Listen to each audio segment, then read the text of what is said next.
Hi students, நான் உங்க தமிழாசிரியர் பேசுறேன். இந்த வீடியோ பார்க்கறனால உங்களுக்கு 3 பெனிஃபிட்ஸ் இருக்கு. ஒன்னு, டெக்ஸ்ட் புக் தேவைப்படாது. ரெண்டாவது, கொஸ்டின் வித் ஆன்சர் நானே கொடுத்துட்டு இருக்கேன். எக்ஸ்ட்ரா கொஸ்டினும் கொடுக்குறேன். முக்கியமான பார்ட் இலக்கணம், அதுவும் உங்களுக்கு கொடுத்துட்டு இருக்கேன். இன்னைக்கு 9ஆம் வகுப்பு இயல் 2ல இருக்கக்கூடிய துணை வினைகள் உங்களுக்கே தெரியும். அப்படின்னா என்ன அப்படின்னா கற்கண்டு பகுதி, அதாவது இலக்கண பகுதி பார்க்க போறோம். ரொம்ப ரொம்ப முக்கியமான பார்ட். என்னன்னா 40 மார்க்ஸ் உங்களுக்கு வந்துட்டு கிராமர் 1 வேர்டை கேட்பாங்க. ஓகேவா? நீங்க ரொம்ப வந்துட்டு கேர்ஃபுல்லா கவனிக்கணும். புரியுற மாதிரி நான் சொல்றேன் இதுல. ஓகேவா? துணை வினைகள்னா என்ன? வினை அப்படின்னா செயல் தெரியும். நம்ம செய்யக்கூடிய ஒவ்வொரு செயல், அது நிகழ்வு, அதுக்கெல்லாம் பேரு வினை அப்படின்னு அர்த்தம்.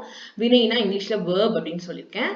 துணை வினைகள் அப்படின்னா என்ன அப்படிதான் முக்கியமா பார்க்க போறோம். வினைனா நமக்கு தெரியும். அது என்ன துணை வினை அப்படின்னா இதை பேஸ் பண்ணி வரக்கூடியது. வினையை பேஸ் பண்ணி அதை வந்து அடிப்படையாக கொண்டு வரக்கூடியதுதான் அந்த துணை வினைகள். சரி, அது எத்தனை வகைப்படும், எப்படிலாம் வரும் பார்க்கலாம். இப்ப வினையோட வகைகள் என்ன அப்படின்னு பாத்தீங்கன்னா, தனி வினை, கூட்டு வினை அப்படின்னு சொல்லிட்டு வினை 2ஆ பிரிக்கிறாங்க. தனி வினைனா தனிச்சு ஒரே ஒரு செயல் மட்டும் நிகழும், அதான் தனி வினை. அந்த ஹெட்டிங்லேயே பொருள் இருக்கு. கூட்டு வினைனா 2, 3 இந்த மாதிரி 2க்கும் மேற்பட்ட வினைகள் தொடர்ந்து வந்து பொருளை தரும். அதுக்கு பேர் தான் கூட்டு வினை. சரி, இந்த தனி வினையில அது ஒரு வகைதான் இருக்கு. ஆனா இந்த கூட்டு வினையை பாருங்க, அது எப்படி பிரிச்சிருக்காங்க அப்படின்னா, ஒண்ணு பெயர் பிளஸ் வினை, வினை பிளஸ் வினை, இடை பிளஸ் வினை அப்படின்னு சொல்லி இது ஒரு தனியா, இது ஒரு வகை. அது இல்லாம இந்த கூட்டு வினை மேலும் 2ஆ பிரிக்கிறாங்க. ஒண்ணு முதல் வினை, இன்னொன்னு துணை வினை அப்படின்னு சொல்லிட்டு 2ஆ பிரிக்கிறாங்க. ஓகேவா? இது வந்துட்டு அமைப்பு, அதுக்கப்புறம் வந்து தொழில், பொருள், இதன் அடிப்படையில, அதாவது அமைப்புனா எந்த அமைப்புல இருக்கு, பகுபதமா இருக்கா பகாபதமா இருக்கா, அத மாதிரி அதோட பொருள் மீனிங்கை வச்சு, அதுக்கப்புறம் தொழில் என்ன செய்யக்கூடிய செல்லுதல் அப்படிங்கிறது, பணி செய்தல், அதை விற்கிறது, விற்பனை பண்றாங்க இல்லையா, அதுவும் ஒரு தொழில் தான். வாங்குதல், விற்றல், அப்புறம் வந்துட்டு எது வேணா எல்லாமே தொழில். நம்ம செய்யக்கூடிய கற்பித்தல், அதுவும் வந்து ஒரு தொழில் தான். ஓகேவா? விற்பனை செய்து சொல்லியிருக்கேன்னா, அந்த மாதிரி நம்ம செய்யக்கூடிய ஒவ்வொரு செயல்களுமே வந்துட்டு தொழில் அப்படின்ட்டு வரும். அப்ப வந்து கற்பித்தல், படித்தல், இதுவும் தொழில். தல்தல்னு வந்தா உங்களுக்கு தொழில் சொல்லியிருக்கேன். அப்ப தொழில் அடிப்படையாக கொண்டும், பொருளை அடிப்படையாக கொண்டும், அதனுடைய அமைப்பு, அது பகுபதமா பகாபதமா, இதை அடிப்படையாக கொண்டு 3ஆ பிரிக்கிறாங்க. ஒண்ணு பெயர் பிளஸ் வினை, 3 பக்கத்துலயும் வினை வரும். ஃபர்ஸ்ட் பெயர் வரும், நவுனு. இங்க வினை, ரெண்டுமே அதாவது வினை சொல்லா வரும். இங்க இடைச்சொல், அதுக்கப்புறம் வினை, இது 3 வரும். இது தனியான ஒரு வகை. அது இல்லாம கூட்டு வினை 2ஆ பிரிக்கிறாங்க. ஒண்ணு முதல் வினை, இன்னொன்னு துணை வினை. அப்ப நம்ம என்ன பார்க்க போறோம், தனி வினைனா என்ன, கூட்டு வினைனா என்ன, முதல் வினைனா என்ன. கூட்டு வினையோட 2 வகைகள், முதல் வினை, துணை வினை. இது இல்லாம இது அமைப்பு, தொழில், அதுக்கப்புறம் வந்துட்டு பொருளை சார்ந்து 3ஆ பிரிச்சிருக்காங்க. இதுதான் உங்களுக்கு இங்க இருக்கக்கூடிய கண்டென்ட். இது ஓவரால் நீங்க வந்து இந்த ஃப்ளோ சார்ட் நல்லா தெரிஞ்சுக்கிட்டீங்கன்னா உள்ள நம்ம ஈஸியா புரிஞ்சுக்கலாம் உங்களுக்கு. ஓகேவா? சரி, இப்ப வினையோட வகைகள் பார்க்கலாம். வினை சொற்களை அவற்றின் அமைப்பு, பொருள், சொற்றொடரில் அவை தொழிற்படும் விதம் முதலாக, அதாவது தொழில் இருக்கு இல்லையா, அதுதான் அப்படி சொல்லியிருக்காங்க. இதை அடிப்படையாக கொண்டு பல வகையாக பிரிக்கலாம். சரி, ஓகே. எதை அப்ப ஒரு வினையை வந்துட்டு அமைப்பு, பொருள், தொழில், இதை அடிப்படையாக கொண்டு 2ஆ பிரிச்சிருக்காங்க நிறைய. அதுல வந்து ஒண்ணு தனிவினை, இன்னொன்னு கூட்டு வினை. அமைப்பு அப்படிங்கிறது பகுபதம் ஒண்ணு, பகாபதம் ஒண்ணு. பொருள்னா அந்த வினையோட பொருள், மீனிங் என்ன, பார்த்தல் அப்படின்னா என்ன, பாக்குறது, அதான் பொருள்னு அர்த்தம். செய்தல் அப்படின்னா அதை வந்து மேக் பண்றோம், செய்யறது, அதான் அதோட பொருள். ஓகேவா? அதே தொழில்னா அதை வாங்கினான், அதை விற்றல், செய்தல்,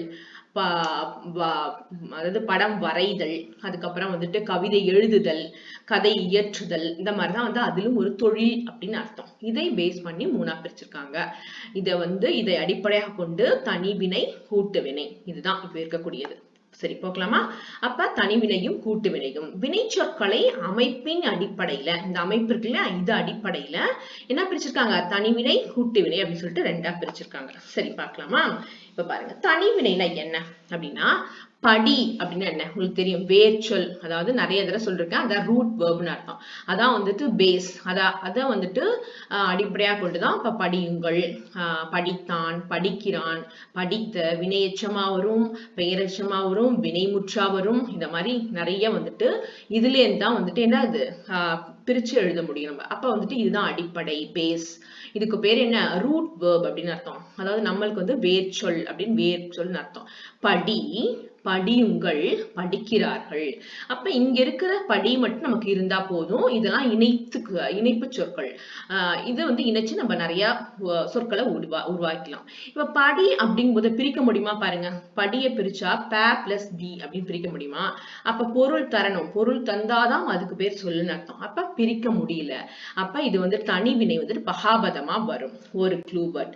அதுக்கப்புறம் இந்த படியை பிரிங்க. படி பிளஸ் யுங்கள் படியுங்கள், படி பிளஸ் கிறார்கள் படிக்கிறார்கள். இப்படியும் சேர்ந்து இணைப்பு சொற்களும் சேர்ந்து வரும். இப்படி வந்துச்சுன்னா இதுக்கு பேர் தனி வினை. ஆனா அடுத்து வேற எந்த வினையும் வராது. படித்து முடித்தான் அப்படின்னா அதுவும் ஒரு செயல் தான். ஆனா வந்துட்டு அது படித்து எழுதுகிறான் அப்படின்னு அந்த பக்கத்துல இன்னொரு வினை வராது. தனியா ஒரே ஒரு வினை மட்டும்தான் வரும். அதனாலதான் இது தனி வினை அப்படின்றாங்க. மேற்காணும் சொற்களை கவனியுங்கள். ஃபர்ஸ்ட் பாத்துக்கோங்க. இவற்றின் படி என்னும் வினையடியையும் சில ஒட்டுகளும் உள்ளன. ஒட்டுகள்னா இதுதான். யுங்கள் கிரார்கள் தான் ஒட்டுகள் அர்த்தம். படிங்கிறது வினை அடி, அதாவது ரூட்னு சொல்றோம்ல, வேர்ச்சொல். அதுக்கு பேர் தான் வினை அடின்னு சொல்லலாம், வேர்ச்சொல் அப்படின்னு எது வேணா சொல்லிக்கலாம். சரி, படி என்னும் வினையடி பகாபதம். இது வந்துட்டு பிரிக்க முடியாது. அதனால இது வந்து கட்டளையாகவும் வரும். படி, எழுது, பார், செய் அப்படின்னு சொல்லும்போது கட்டளை வினையாகவும் வரும். அது ஒரு பகாபதம். சரி, அது முடிஞ்சிருச்சா? அதை மேலும் பொருள் தரக்கூடிய கூறுகளாக பிரிக்க முடியாது. ஆமா, மீனிங்ஃபுல்லா திருப்பி பிரிச்சா மீனிங் தராது, பொருள் தராது. இவ்வாறு தனி வினைகளை அல்லது தனி வினையடியை கொண்ட வினை சொற்களை தனிவினை. இதை வந்து இது தனிவினை தனியா இருக்கு இல்லையா, அது மட்டும். இது வந்துட்டு வினை அடினா வேர்ச்சொல் சொல்லிருக்கேன். அதுக்கு பேர் தான் வேர்ச்சொல் அப்படின்னா வினையடி. இதுவும் இதை சேர்ந்த இது யுங்கள் கிரார்கள் இப்படியும் சேர்ந்து வரக்கூடிய வினை சொற்களும் என்ன வினை? தனி வினைன்னு அர்த்தம். ஓகேவா? புரிஞ்சுதா? ஈஸியா ஒரே ஒரு வினைச்சொல் மட்டும்தான் வரும். அது பகாபதத்துல வரும். அதுக்கு பேர் வந்து இதை வந்து வேர்ச்சொல் சொல்லலாம், அப்படி இல்லைன்னா வினையடின்னு சொல்லலாம். இதுக்கு வந்துட்டு வேற எப்படிலாம் வரும் அப்படின்னு கேட்டா அந்த தனி வினை யுங்கள் கிரார்கள் படிக்கிறார்கள் இந்த மாதிரி இணைப்பு சொற்கள், இணையும் ஒட்டு சொற்கள்னு அர்த்தம். பேர் ஒட்டுகள், சில ஒட்டுகள்னு அர்த்தம். இப்படி வந்து இதுங்களுக்கு பேர்லாம் என்ன அப்படின்னா தனி வினை அப்படின்னு அர்த்தம். ஓகேவா? இப்ப இந்த ஸ்லைட்ல நம்ம என்ன பண்றோம் அப்படின்னா அதற்கான எடுத்துக்காட்டுகள் நம்ம ஒண்ணா பார்க்க போறோம். அப்பா படி என்றார். ஓகேவா? அப்ப என்ன பண்றாரு? படி அப்படின்னு சொல்றா. இது கட்டளை அதுவா வருது. படி அப்படிங்கிறது பகாபதமா வருது. அப்பனா இதுக்கு பேரு தனி வினை அப்படின்னு அர்த்தம். ஓகேவா? சரி, ஆசிரியர் படியுங்கள் என்கிறார். ஆசிரியர் என்ன சொல்றாரு? படியுங்க எல்லாம் அப்படின்னு சொல்லிட்டு சொல்றார். படியுங்கள், இது அது சேர்ந்து வருது இல்லையா, அது வந்து இணைப்பு வார்த்தையா வருது. படியோட இணைந்து வருது. அதுக்கப்புறம் ஒட்டி வர்றதுனால ஒட்டு சொற்கள் அப்படின்னு சொல்லலாம். மாணவர்கள் படிக்கிறார்கள். இங்க வந்துட்டு படிங்கிறது ஒரே வினை, படிக்கிறார்கள் இது ஒட்டி வந்த சொற்கள். அப்ப வினை ஒண்ணுதான் இருக்கு. இதை நம்ம எப்படியும் எழுதலாம், படியுங்களும் எழுதலாம், படிக்கிறார்கள் ஒட்டு சொற்களையும் சேர்த்து எழுதலாம். இதுக்கு பேரு தனி வினை. ஒரே ஒரு வினை வருது, அதனால தனி வினை. ஓகேவா? புரிஞ்சுதா? அடுத்தது கூட்டு வினை. அப்ப கூட்டு வினை என்ன? இரண்டு அல்லது அதற்கும் மேற்பட்ட வினைகள் செயல்கள், அதாவது வினை அல்லது செயல் சேர்ந்து வந்துச்சுன்னா அதுக்கு பேரு கூட்டு வினை.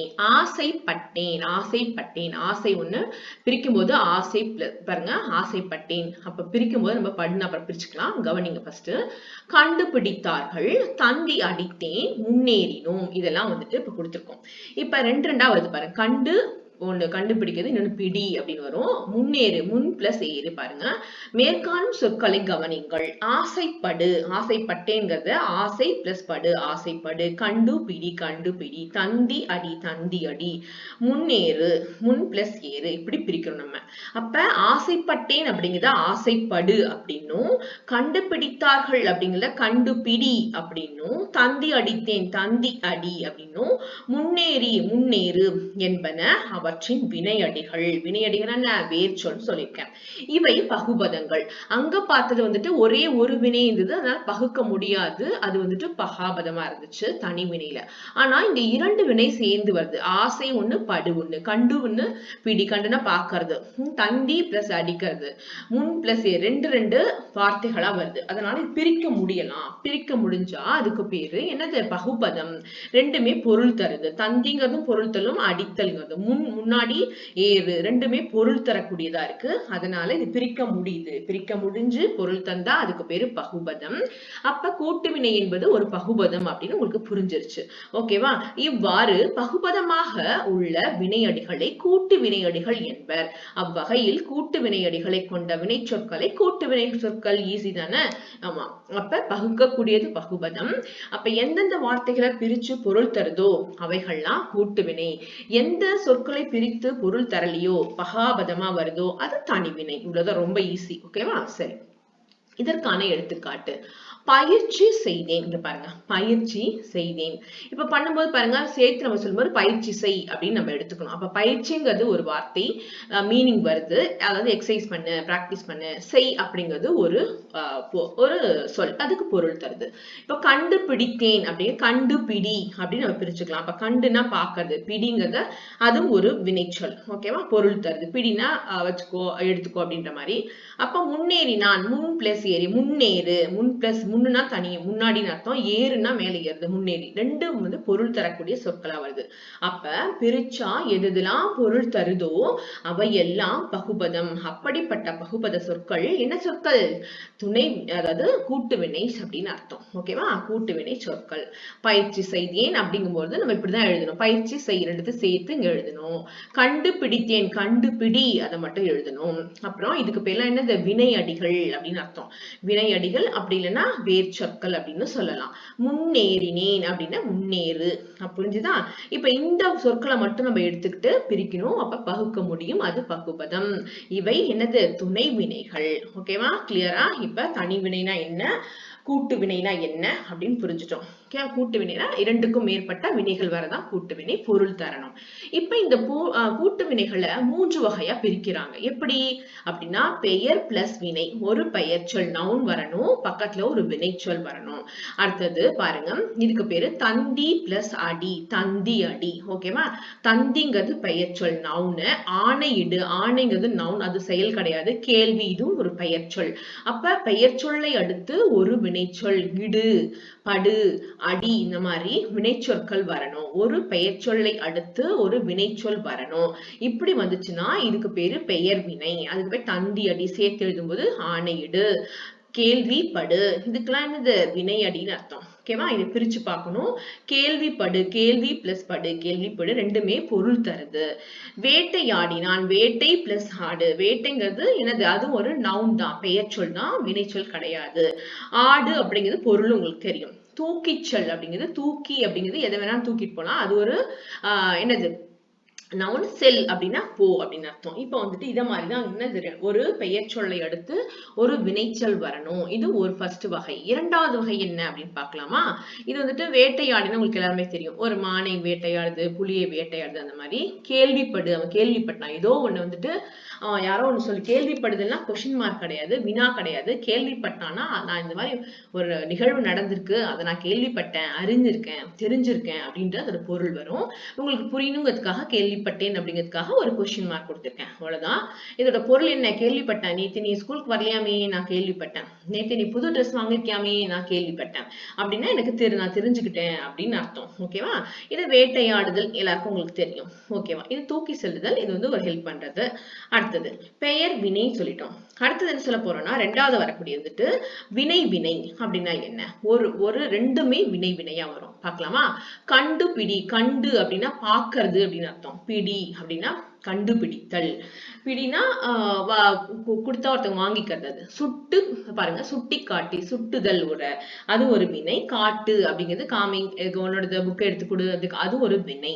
சொல்லிக் கொடு, சொல்லிக் கொடு, கற்றுக்கொடு, இந்த மாதிரி இதுவும் ஒரு வினை. இது அப்ப ரெண்டு வினைகள் தொடர்ந்து வந்தாலும் அது என்னது? கூட்டு வினையில வரும். ஓகேவா? சரி, இப்ப பாருங்க, நம்மளா ஒண்ணு பொருள் கொடுத்திருக்கோம்.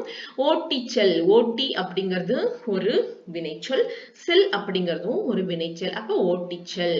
சொல்லிக் கொடு, கற்றுக்கொடு அப்படின்னு சொல்றோம். அப்ப சொல்லி கொடுத்தல் அப்படிங்கிறது ஒரு பொருள் வரும். இங்க வந்து சொல்லிக் கொடுக்கிறது சேர்ந்து வரும்போது சொல்லிக் கொடுக்கன்னு வரும். தனியா பிரிக்கும் போது கொடுத்தல் ஒரு மீனிங்ல வரும். பார்த்து செல், செல்னா போறதுன்னு ஒரு மீனிங். இங்க பார்த்து செல் அப்படின்னா பார்த்து போ அப்படின்ற மாதிரி. அப்ப ரெண்டு வினைகள் வருது. ஓகேவா? இந்த மாதிரி இரண்டு வினைகள் வந்து பிரிச்சா பொருள் தரணும். அது வினை வினையா ஒண்ணும். முன்னாடி பெயர் வினை, இப்ப வினை வினை. அடுத்தது பாருங்க, மூணாவதா இருக்கக்கூடியது வகை இடைவினை. இங்க பாருங்க, இடைச்சொற்கள் சொல்ற முன் பிளஸ் ஏறு, முன்னேறு அப்படின்னு அர்த்தம். முன் பிளஸ் ஏறு, இது முன்னுன்றது பொருள் தரும், ஏறுங்கிறதும் பொருள் தருது.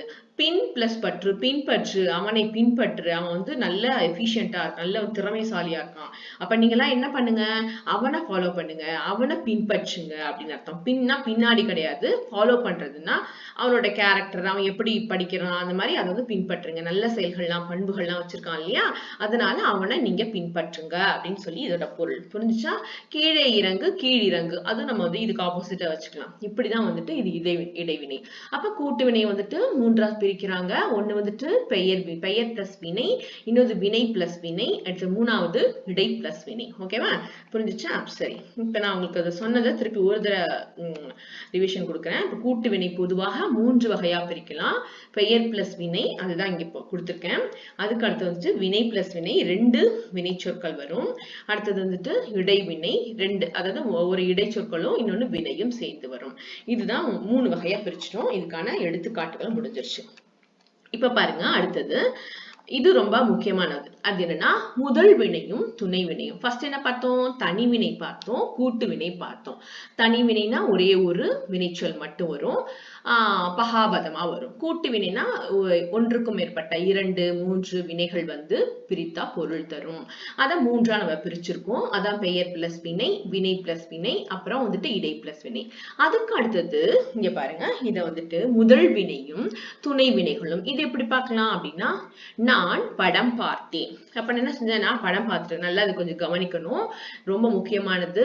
நான் படம் பார்த்தேன். அப்ப என்ன பண்ண? நான் படம் பார்த்துட்டு இருக்கேன். என்ன செஞ்சுட்டு இருக்கேன்? பாக்குறேன். என்னோட கண்களால இந்த படத்தை நான் பார்த்துட்டு இருக்கேன். அப்ப எதோட வேலை? கண்ணோட வேலை. அது கண் வந்து பாக்குது. புரிஞ்சுச்சா? இது கண்ணன் போவதை பார்த்தேன்.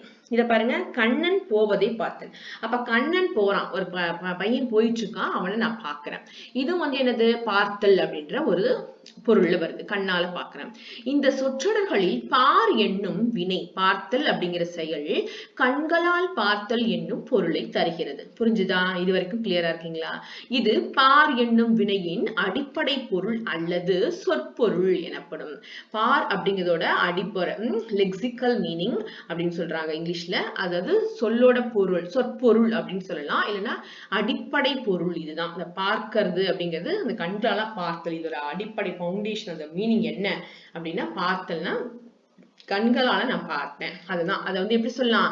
இந்த வினையோட அடிப்படை பொருள் அப்படின்னு சொல்லலாம், சொல்லோட பொருள் அப்படின்னு எப்படி வேணா சொல்லிக்கலாம். இது பாருங்க, இந்த உங்களுக்கு இப்ப புரிஞ்சிருச்சா? இது வந்துட்டு கண்ணால பாக்குறது. இதையே பாருங்க எப்படி சொல்றாங்கன்னா, நாங்கள் திருடனை பார்த்தோம். இப்ப என்ன பார்த்தோம் அப்படிங்கிறது கண்களால ஒரு செயல் நிகழுது இல்லையா? இதுதான் வந்துட்டு முதல் வினை அர்த்தம். திருடனை பார்த்தோம், ஒரே ஒரு வினைதான் இருக்கு, முதல் வினை, வேற எந்த வினையும் கிடையாது. கண்களால நான் பார்த்தேன். அடுத்தது வரும்போதுதான் கொஞ்சம் நீங்க கவனிக்கணும். இப்ப இது நல்லா நோட் பண்ணிக்கோங்க. ஒரே ஒரு வினை இருக்கு, பார்த்தேன், அதாவது கண்களாக பார்த்தேன். இதுக்கு பேரு முதல் வினைன்னு அர்த்தம். அதை இன்னொன்னு பாருங்க, சேவல் கூவுவதை பார்த்தேன். இதுவும் பார்த்தல். அப்படின்னா சேவல் கூவுவது நான் கண்ணால பாக்குறேன். இதுவும் வந்து பார்த்தல், கண்ணால நிகழக்கூடிய நிகழ்வு. இதுதான் முதல் வினை. அடுத்தது வரக்கூடியதான் கொஞ்சம் கவனிக்கணும். இது வந்துட்டு துணை வினையை எப்படி அதாவது குறிக்குதுன்னு. ஓட பார்த்தேன். இங்க பாருங்க, ஓட பார்த்தேன்னா என்ன? ஓட பாக்குறேன் அப்படின்னா என்ன? முயற்சி செய்யறேன்னு அர்த்தம்.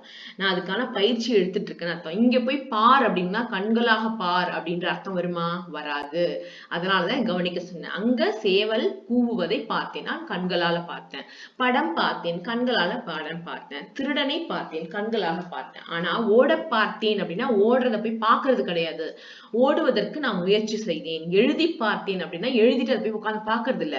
எழுதி பார்த்தேன்னா எழுதி எழுதி பிராக்டிஸ் பண்ணேன், பயிற்சி எடுத்துக்கொண்டேன். அதுதான் அதோடைய பொருள். புரிஞ்சுதா? இதுக்கு நான் துணை வினைன்னு அர்த்தம். இப்ப 2 வினை இருக்கு. ஓட அப்படிங்கிறது ஒரு வினைச்சொல், பார் அப்படிங்கிறது ஒரு வினைச்சொல், எழுதி அப்படிங்கிறது ஒரு வினைச்சொல், பார் அப்படிங்கிறது ஒரு வினைச்சொல். 2 வினைச்சொல் வந்திருக்கு. ஆனா இந்த வினைச்சொல் இதுக்கு அடிப்படையா, இதன் பொருளை சார்ந்து இதுக்கு பொருள் தர்ற மாதிரி வந்திருக்கு. பாருங்க, ஓட பார்த்தேன்னா ஓடுறதுக்கு நான் முயற்சி செய்தேன், பாக்குறேன்ற மீனிங் கிடையாது, இதற்கான ஒரு உத்தியை தருது.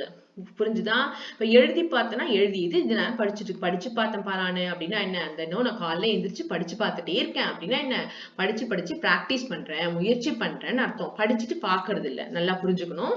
இந்த சொற்றொடர்களில் ஓடப்பார், எழுதிப்பார் என்பன கூட்டு வினைகள். 2 வினை வந்துச்சுன்னா என்ன சொன்னேன்? கூட்டு வினைன்னு சொல்லியிருக்கேன். அவற்றில் 2 உறுப்புகள் உள்ளன. ஆமா, என்னென்ன? ஓட ஒண்ணு, எழுதி. இது முதல் உறுப்பு.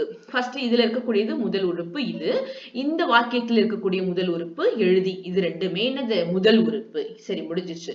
இவை அந்தந்த வினைகளின் அடிப்படை பொருளை தருது. சரி, பார் என்பது 2வது உறுப்பு. இப்ப பார்த்தேன், பார்த்தால் அப்படிங்கிறது 2வது இருக்கக்கூடியது 2வது உருவு, 2வது வினை அப்படின்னு அர்த்தம்.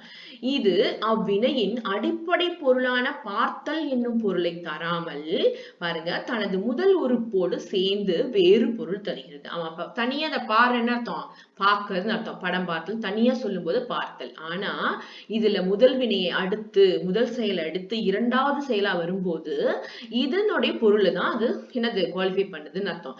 ஓட பார்த்தேன், ஓடுறதுக்கு முயற்சி செய்தேன் அப்படின்னு அர்த்தம். எழுதுறதுக்கு முயற்சி செய்தேன் அப்படின்னு முதல் வினையை பொருளை உணர்த்தி வருது. இங்கதான் கவனி. இதுக்கு பேர் தான் என்னது? துணை வினைன்னு அர்த்தம். இதுதான் துணை வினை. இது முதல் வினை, இது துணை வினை. சரி, இது தன்னோட வேலையை இது பார்க்கலைங்க. இதுக்கான வேலையை தான் இங்க பார்த்துட்டு இருக்கு. அதான் இது முக்கியமான பொருள். இப்ப ஓட பார்த்தேன் அப்படின்னு இருக்கு வச்சுக்கோங்களேன். இதில் பார் என்பது முயன்றேன் என்னும் முயற்சி பொருளை தருகிறது. எழுதி பார்த்தால் இதில் பார் என்பது சோதித்து அறிதல். நான் எழுதி எழுதி பார்க்கிறேன், டெஸ்ட் பண்ணிக்கிறேன். நானு எனக்கே செல்ஃபா நானே என்ன என்ன பண்ணி கரெக்ஷன் பண்றேன் எழுதி எழுதி அப்படின்னு சொல்றாங்க இல்லையா?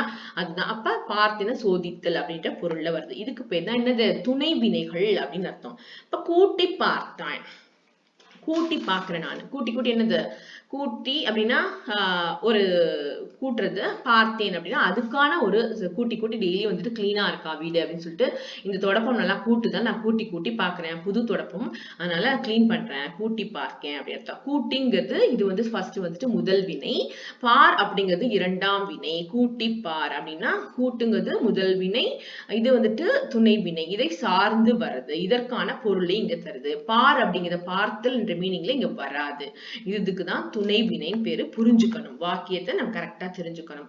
ஆடி பார்த்தேன் அப்படின்னா டெய்லி டான்ஸ் பிராக்டிஸ் பண்ணிட்டே இருக்கேன்ப்பா, நான் ஆடி ஆடி பாக்குறேன் அப்படின்னா நான் ஆடிட்டு அப்படியே உட்காந்து பாக்குறது கிடையாது. நான் ஆடிட்டு அதை வீடியோ எடுத்து நான் பாக்குறது இல்ல. பிராக்டிஸ் பண்ணி முயற்சி பண்ணி பாக்குறேன், டெய்லி பிராக்டிஸ் பண்றேன். அதான் அதோட பொருள். அப்ப ஆடி பார். ஆடிங்கிறது முதல் வினை, பார் அப்படிங்கிறது துணை வினை. இதற்கான பொருளை இங்க இது உணர்த்துது. புரிஞ்சுச்சா? சரி, அடுத்தது இங்க பாருங்க. இப்ப முதல் வினை அப்படின்னா என்ன, துணை வினைனா என்ன, இதற்கான டெபினிஷன் இன்னும் கிளியரா கொடுத்திருக்காங்க. ஒரு கூட்டு வினையின் முதல் உறுப்பாக அதன் அடிப்படை பொருளை தரும் வினை முதல் வினை. ஆமா, இப்ப என்ன அதுக்கு எக்ஸாம்பிள் சொன்னேன் உங்களுக்கு. ஒரு கூட்டு வினையோட முதல் உறுப்பா அதை மட்டும் பொருள் தந்துச்சுன்னா அது முதல் வினைன்னு சொல்லியாச்சு. ஒரே ஒரு வினை மட்டும் வந்துச்சு. சரி, நான் படம் பார்த்தேன். படம் பார்த்தேன் அப்படிங்கிறது இந்த பாக்குறது, கண்ணால பாக்குறது. அதுதான். திருடனை பார்த்தேன். பார்த்தல் ஒரே ஒரு அந்த நிகழ்வு மட்டும்தான் வினை வந்திருக்கு, முதல் வினை. அதுக்கு பேரு முதல் வினை. சரி, அப்ப கூட்டு வினையோட இப்ப பாருங்க, ஒரு கூட்டு வினையில திருப்பியும் கூட்டு வினையில 2வது உறுப்பாக தன் அடிப்படை பொருளை விட்டு முதல் வினைக்கு துணையாக வேறு இலக்கண பொருளை தருவதுதான் துணை வினை. ஆமா, இந்த பாறை இதுல என்னது, நான் படம் பார்த்தேங்கிறது அங்க பாருங்கிறது முதல் அதோட வேலையை செய்து. ஆனா இங்க அதோட வேலையை செய்யல.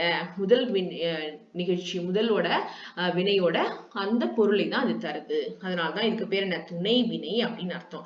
கூட்டு வினையின் முதல் வினை செயல் அல்லது செய்து என்னும் வினையெச்ச வடிவில் வரும். கூட்டு வினையில முதல் வினை செய்து அப்படின்னு சொல்லிட்டு எச்சம் சரியில்லை. உங்களுக்கு பெயரெச்சம்னா முடிக்கும் போது அப்படின்ற முறையும், தூ அல்லது ஊ அப்படின்ற இறுதி எழுத்துல முடியக்கூடியது வினையெச்சம் சொல்லியிருக்கேன். அப்ப பெயரெச்சம் இது வினையெச்சம் இருக்குல்ல, செய்து என்ற வினையெச்ச வடிவுல இருக்கும். துணை வினை இதெல்லாம் உங்களுக்கு கொஞ்சம் புரியாம இருக்கலாம், அதை பத்தி பிரச்சனை இல்லை. நான் சொல்லி கொடுத்துக்கிறேன், ஒரு தடவை கிளியரா படிச்சுக்கலாம், வேற ஒண்ணும் இல்லை. உங்களுக்கு புரியணும் அப்படிங்கிறதுக்காக. ஆனா உங்களுக்கு ஈஸியா நான் முன்னாடியே சொல்லிட்டேன், ஒரு எக்ஸ்பிளைன் படிச்சு உங்களுக்கு காமிக்கிறேன். துணை வினை துணை அடி வடிவில் இருக்கும். துணை வினையை திணை, பால், இடம், காலம் ஆகியவை விகுதியை காட்டும். இப்ப எடுத்துக்காட்டு உங்களுக்கு சொல்றேன் பாருங்களேன். துணை வினை பால், திணை எல்லாம் காமிக்கும் அப்படின்றாங்க. படித்து பார்த்தேன் அப்படின்னு இருக்குங்க. பார் அப்படின்னா தேன் அப்படின்னா என்ன, ஒரு ஆண்மகனை ஒரு உயர் திணையை குறிக்குது. பார்த்தேன் அப்படிங்கிறது. அப்புறம் நானே பார்த்தேன், சிங்குலர்ல வருது. திணை பால் அதெல்லாம் வருது இல்லையா? அப்ப வந்துட்டு திணை பால் இடம் இதெல்லாம் காலம் குறிக்குது. பார்த்தேன் இடம் காலம். காலம் என்னது? பார்த்தேன்னா முடிஞ்சு போச்சு, இறந்த காலத்தை குறிக்குது. இது வந்துட்டு திணை பால் இடம் காலம் இதத்தை காட்டக்கூடியதான் துணை வினை. தமிழ்ல ஏறத்தாழ 40 துணை வினைகள் இருக்கின்றன. அவற்றை கொடுத்திருக்காங்க. பார், இரு, வை, கொள், போ, வா, முடி, அதை செய்து விடு, அதை தள்ளு, போடு, அதை கீழே போடு, கொடு, அதை எடுத்துக்கொடு, அதை காட்டு முதலியவை இரு வகை வினைகளாகவும் வரும். எப்படி? முதல் வினையாவும் வரும், துணை வினையாவும் வரும். அது எப்படின்னு உங்களுக்கு வந்துட்டு உங்களுக்கு எக்ஸாம்பிளோட உங்களுக்கு கொடுத்துருக்கேன் பாருங்க. இந்த டேபிள் இருக்கலாம், படிச்சுக்கலாம். இப்ப சேவல் கூவுவதை பார்த்தோம் அப்படின்னு சொல்றாங்க. பார்த்தல் அப்படிங்கிறது இது ஒரே ஒரு வினைச்சொல். பார்த்தல் ஒரே ஒரு செயல் தான் நிகழ்ந்திருக்கு. இது முதல் வினைன்னு அர்த்தம். இங்க கூட்டி பார்த்தேன், 2 வினைகள் வந்திருக்கு. கூட்டி பாருங்க.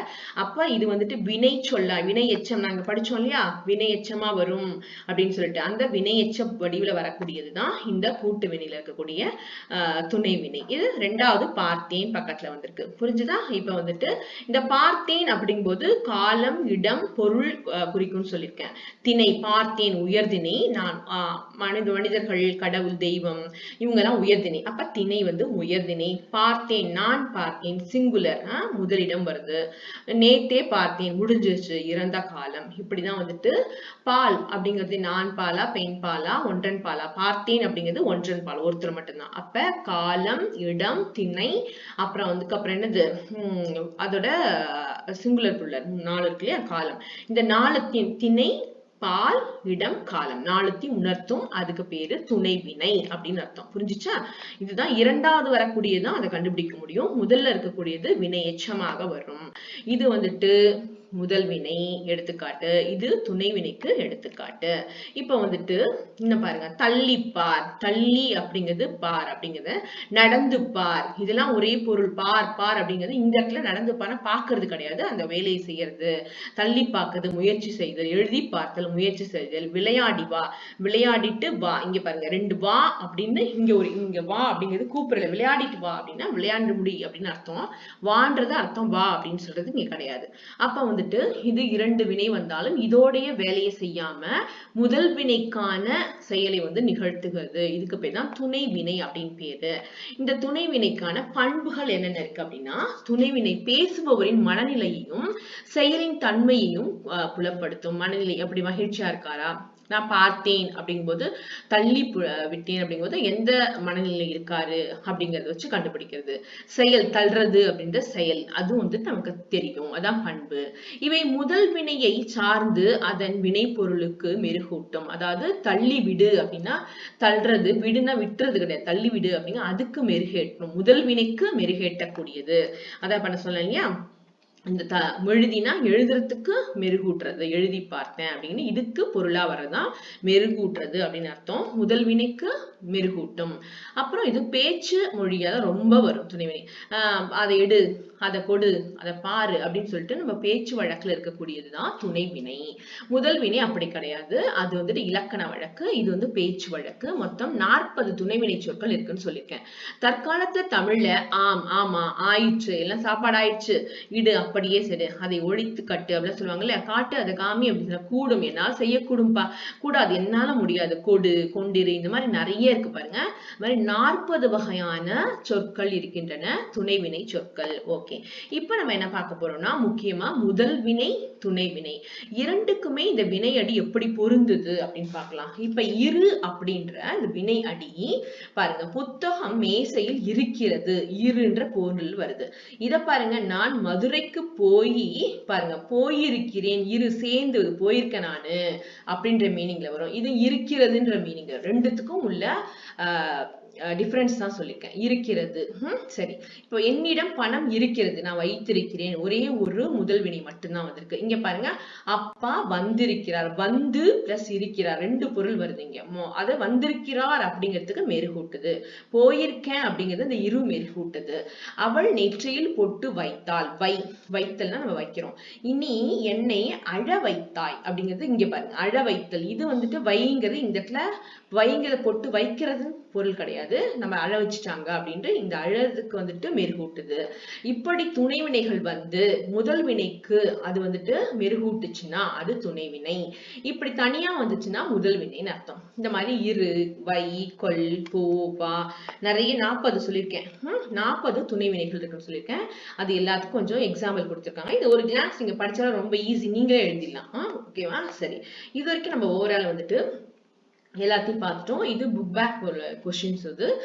இதெல்லாம் வந்து எக்ஸ்ட்ரா கொஸ்டின் தான் உங்களுக்கு கொடுத்துருக்கேன். கிராமர்ல வந்துட்டு 1 மார்க் கேட்பாங்க நிறைய, 2 மார்க்ஸ். இது வந்து சிறுவினா 2 கொடுத்துருக்கேன், அதுவும் கேட்க உங்களுக்கு வாய்ப்பு இருக்கு. நம்ம மீள் பார்வை பார்த்தோம், நிறைய வரைபடங்கள், ஃப்ளோ சார்ட் நம்ம பார்த்தோம் இல்லையா. ஒரு ரிவிஷன் நம்ம கொடுக்கணும், நான் சொல்லியிருந்தேன். ரிவிஷனை உங்களுக்கு கொடுக்கல, வாங்க ரிவிஷன் பார்த்துக்கலாம். ஓகேவா? என்னைக்குமே ஒரு ரீகால் பண்ணிடணும். ஃபர்ஸ்ட்லேருந்து ஒரு ரீகால் பண்ணும்போது என்னென்ன படிச்சோம் அப்படின்னு சொல்லிட்டு உங்களுக்கு திருப்பியும் மனசுல வந்துட்டு பதிஞ்சிடும். அதுக்காக தான், வேற ஒன்றும் இல்லை. இப்போ வந்து துணை வினைகள்லாம் என்னன்னு பார்த்துட்டோம். அந்த வினை வகைகளை வந்து 2ஆ பிரிக்கிறோம், தனிவினை, கூட்டுவினை. இந்த கூட்டுவினையை வந்துட்டு பொருள் மற்றும் அமைப்பு, அதுக்கப்புறம் தொழில் அடிப்படையாக கொண்டு 3ஆ பிரிக்கிறோம். அந்த அமைப்பை பொறுத்துதான் முதல் வினை, துணை வினை அப்படின்னு சொல்லிட்டு 2ஆ பிரிக்கிறாங்க. அப்ப 4 இங்க பார்க்க போறோம். தனிவினைனா என்ன, கூட்டு வினைனா என்ன, முதல் வினைனா என்ன, துணை வினைனா என்ன, அதுதான் இங்க பார்க்க போறோம். இப்ப வினை வகைகள் 2ஆ பிரிச்சிருக்காங்க, அமைப்பு, பொருள், தொழில். இது வச்சு இந்த அமைப்பின் அடிப்படையில தான் தனிவினை, கூட்டுவினை பிரிஞ்சாச்சு. அமைப்பு வந்து பகுபதம், பகாபதம். அதாவது வந்துட்டு வா அப்படின்னா பிரிக்க முடியாது, படி அப்படின்னா பிரிக்க முடியாது, அது பகாபதம். படித்தல், எழுதுனா பிரிக்க முடியும், அதுதான் வந்துட்டு பகுபதம். சரி, இப்ப பாருங்க, தனிவினை எப்படி வரும் அப்படின்னா படி பகாபதமா வரும். அதோட ஒட்டு சொற்கள் சேர்ந்து வந்துச்சுன்னா அது தனிவினை. படியுங்கள், படிக்கிறார்கள், இப்படி வந்துச்சுன்னா இதுக்கு பேரு தனிவினை அர்த்தம். ஒரே ஒரு வினைச்சொல் வந்திருக்குன்னு சொல்லியிருக்கேன். சரி, அது எடுத்துக்காட்டும் வந்திருக்கு. அதாவது ஆர்டர்ல வரும், அதாவது கட்டளை இடுதல்ல வரும்னு சொல்லலாம். அப்புறம் படியுங்கள், அப்புறம் படிக்கிறார்கள், இதெல்லாம் நம்ம சேர்த்து இணைப்பு, இது வேர்ச்சொல், இது இருக்கணும், இதை சார்ந்து வரக்கூடிய சொற்கள் இப்படி வந்துச்சுன்னா இதுக்கு பேர் தனிவினை, ஒரே வினை தான் இருக்கும். கூட்டு வினைனா 2க்கும் மேற்பட்ட வினை சொற்கள் இருக்கும். இப்ப கண்டு ஆசைப்பட்டேன்னு எப்படி பிரிக்கலாம், இதோட வேர்ச்சொல்ல ஆசைப்படு, அதுதான் அதோட வேர்ச்சொல்னு அர்த்தம், அடிச்சொல் அர்த்தம். இதுக்கு பாருங்க, இது வந்து கண்டுபிடித்தான கண்டுபிடி, தந்தி அடி, முன்னேறு. இதுல பிரிக்கும் போது கண்டு அப்படிங்கிறது ஒரு பொருள், பிடிங்கிறது ஒரு பொருள், ஆசை அப்படிங்கிறது ஒரு பொருள் வரும், படு அப்படிங்கிறது. இந்த மாதிரி 2 பொருள்களாக, அதாவது பொருள் தரக்கூடிய சொற்களாக பிரிச்சு வந்துச்சுன்னா அதுக்கு பேரு கூட்டு வினைன்னு சொல்லியிருக்கேன். இந்த கூட்டு வினைக்கு எடுத்துக்காட்டுகள், பயிற்சி செய்தனா பயிற்சி செய், கண்டுபிடி கண்டுபிடி, கண்டுபிடித்தேன, முன்னேறினேன் முன்னேறு அப்படின்னு சொல்லிட்டு இந்த வேர் சொல்லலாம் வந்துட்டு அடிப்படை சொல்ல பிரிக்கிறோம். இப்படி பிரிக்க முடிஞ்சுச்சுன்னா அதுக்கு துணைவினை அப்படின்னு நான் சொல்லிட்டேன். அதுக்கப்புறம் அந்த கூட்டு வினை வந்துட்டு 3ஆ பிரிக்கிறாங்க. என்னென்னா பெயர் பிளஸ் வினை, அப்புறம் வந்துட்டு இன்னொன்னு என்ன, வினை பிளஸ் வினை, அப்புறம் இடை பிளஸ் வினை அப்படின்னு 3ஆ பிரிக்கிறோம். 3த்துக்கும் எடுத்துக்காட்டுகள் கொடுத்தாச்சு. இப்ப சொல்லக்கூடியது முதல் வினையும் துணை வினையும். அதாவது ஒரே ஒரு வினைச்சொல் மட்டும்தான் இருக்கும், அதோட வேலையை மட்டும்தான் செய்யும். நான் படம் பார்த்தேன் அப்படின்றது இல்லையா. இதுல பாருங்க, இப்ப இந்த ஸ்லைட்ல நம்ம என்ன பண்றோம் அப்படின்னா அதற்கான எடுத்துக்காட்டுகள் நம்ம ஒண்ணா பார்க்க போறோம். அப்பா படி என்றார்.